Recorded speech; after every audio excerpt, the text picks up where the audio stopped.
Welcome back to the Botanic Apothecary.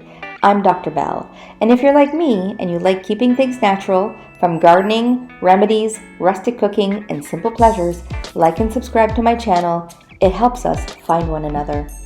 Today we're talking about Melissa essential oil, also known as lemon balm. It is a plant that is known for its calming properties. It's great for your immune system and your emotional well-being.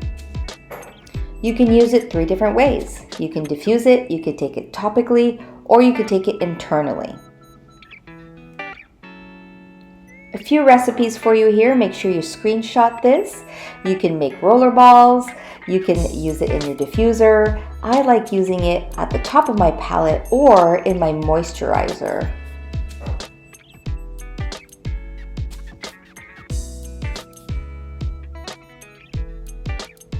There are many benefits, and research shows that it can help you with anxious feelings, helping with your sleep patterns, and also uplifting your mood.